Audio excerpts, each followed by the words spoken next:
बिस्मिल्लाहिर्रहमानिर्रहीम। सारे किसान भाइयों नूं ते मवेशी पाल भाइयों नूं अस्सलामु अलैकुम ते तुसी देख रहे हैं अपना YouTube channel dairy and cattle farming.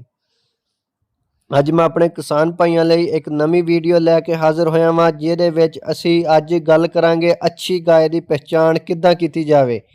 गाय ਦੀਆਂ ਕੀ ਨਸਲਾਂ ਨੇ, ਅੱਛੀ गाय ਦੇ ਵਿੱਚ ਕਿਹੜੀਆਂ ਐਸੀਆਂ ਅਲਾਮਾਤ ਨਿਸ਼ਾਨੀਆਂ ਹੋਣ ਤੇ ਜਾਨਵਰ ਅੱਛਾ ਹੋਏਗਾ, ਜ਼ਿਆਦਾ ਦੁੱਧ ਦੇਗਾ। ਸਿਹਤਮੰਦ ਜਾਨਵਰ ਦੀਆਂ ਕੀ ਨਿਸ਼ਾਨੀਆਂ ਨੇ ਉਹ ਅਸੀਂ ਅੱਜ ਆਪਣੀ ਇਸ ਵੀਡੀਓ ਸਾਰੇ ਭਾਈਆਂ ਦੇ ਨਾਲ ਡਿਸਕਸ ਕਰਾਂਗੇ।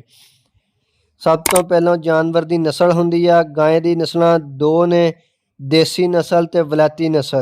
देसी नस्ल दे विच मजीद 10-12 नस्लां ने, जिन्हां विच कुछ मशहूर नस्लां जिद्दां कि साहिवाल, चोलस्तानी, धन्नी, सिंधी वगैरह। याद रखो कि पाकिस्तान दे विच गाइयां दी कोई नस्ल मालूम नहीं हुंदी जिन्हां नूं नॉन डिस्क्रिप्टिव ब्रीड कह दिता जांदा वा। वलैती नस्ल की गां या एग्जॉटिक गाय भी असी कह दिंदे आ। इन्हां दे विच जर्सी, होस्टन, फ्रीजन, एशायर, ब्राइंसविज वगैरह गाइयां मशहूर ने। फ्रीजियन नस्ल दे विच मजीद नस्लां ते मजीद क्रास ने और दुनिया की सब तो मशहूर गां फ्रीजियन गाय आ।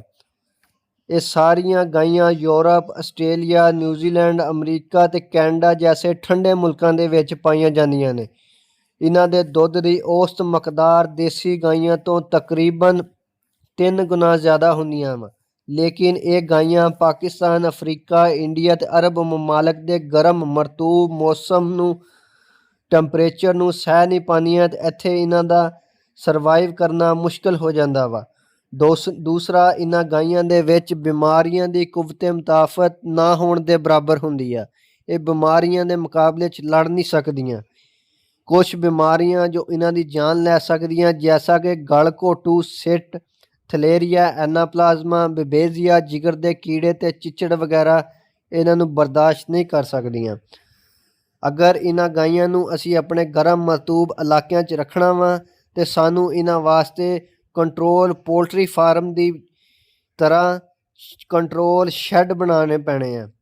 कंट्रोल शैड बना के जिन्हां विच इन्हां दी वैक्सीन वगैरह जरूरी आ। मौसम के लिहाज नाल इन्हां दी वैक्सीन होवे। इन्हां दी कंट्रोल शैड दे विच मुनासब ते ज़्यादा मकदार च खुराक मौजूद होवे। अगर असी इन्हां तो 365 दिनों तो बाद बच्चा लवांगे वलैती गावां चों ते ओह मुनाफा बख्श फार्मिंग होएगी। हुण आने असी दुध की तरफ। ज़्यादा दुध देने वाले गाय की की पछाण होएगी? ज़्यादा दुध देने वाले गाय का हवाना बड़ा होएगा ते दूरों वाज़िया नज़र आएगा। गुंदे हुए आटे की तरह नरम होएगा। सख्त पत्थर वाला हवाना बीमार हवाना हुंदा वा। कुछ हवाने जमीन नूं छूंदे मालूम हुंदे आ, जिन्हां विच लिगामेंट चोड़ की शिकायत हुंदी आ। साबित होया दुध देने वाले जानवर का हवाना मतवाजन थन एक लैवल ते एक दूसरे तो एक या फासले ते जमीन तो मुनासब अंचाई ते हुंदे आ। इस तो इलावा जानवर दे गाय दे कमर, सीने, पिछले हिस्से ते दुम दे करीब उपर वाला हिस्सा जिन्हों पोटा कह दिंदे आ, जिन्ना चौड़ा होएगा उन्ना हवाना ज़्यादा जगह मिलेगी हवाने वास्ते। जिन्ना हवाना बड़ा होएगा उन्ना ही गाय का दुध ज़्यादा होएगा।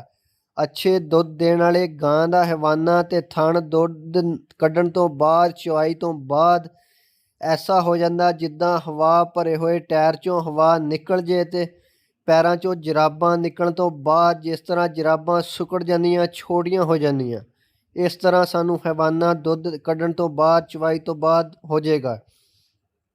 हवाने की जिहड़ी रग हुंदी आ, जिन्नी मोटी होएगी, जिन्नी टेढ़ी होएगी, उन्ना ही गाय दुध ज़्यादा देगी। जानवर ज़्यादा मोटा नहीं होना चाहिए, जानवर ज़्यादा कमज़ोर नहीं होना चाहिए।